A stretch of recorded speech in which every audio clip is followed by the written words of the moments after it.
It's a movement, not a campaign.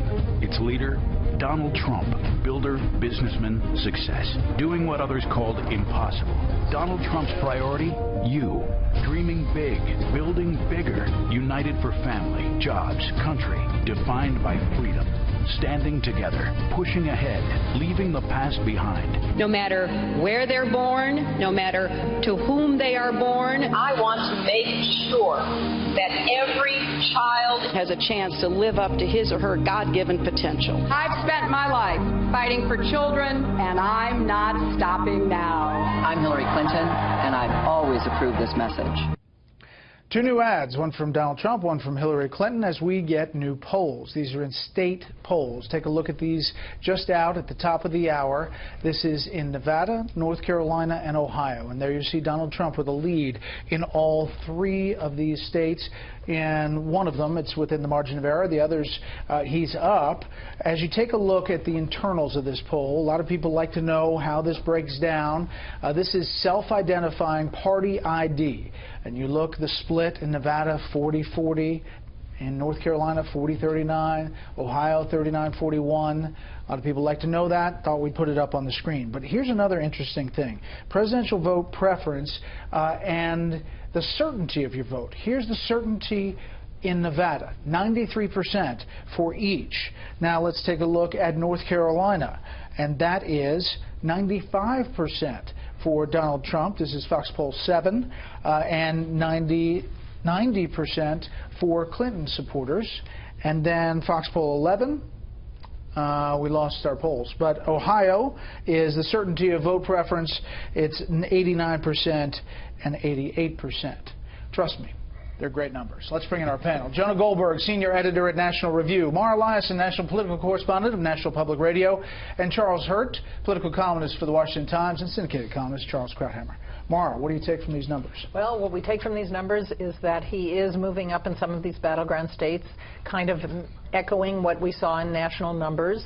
He needs to win every single one of those states that you just polled in, plus Florida, and then one more, if he wants to either win or tie in the Electoral College. So he's getting there, but he's still got a couple more states that he needs. Yeah, he Charlie, can afford to lose all of those if he doesn't get any additional ones like New Hampshire. We've said that her path to get to 270 is easier. There are more paths to take.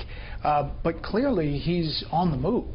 Yeah, definitely on the move. And what's especially troubling about this for Hillary Clinton is the fact that she has dumped an enormous amount of money in these places, you know, nationwide, but also in these places in particular, far more than he has in terms of actual, you know, spending on ads. And she's not able to take control of the message.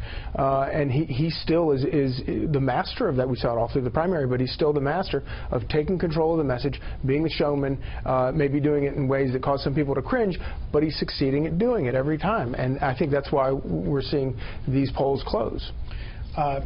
Jonah, in Nevada, he's up among independents by almost 20 points. Same in North Carolina. Same in Ohio among independents. Yeah, no, he's had a great 2 weeks, or Hillary's had a terrible 2 weeks. I mean, that's one of the ironies here is he tends not to gain much support, just Hillary loses a lot of support. Hillary's been over 50%, Trump is not. At the same time, if I were on the Trump campaign, I would be very excited about these numbers.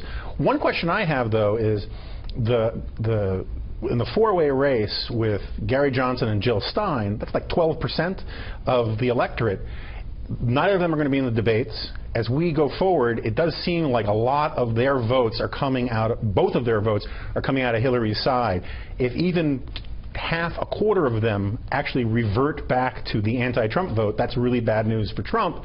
But at the end of the day, I think the cliche so far has been right, is that it's going to be a contest between Trump's base's enthusiasm versus Hillary's ground game.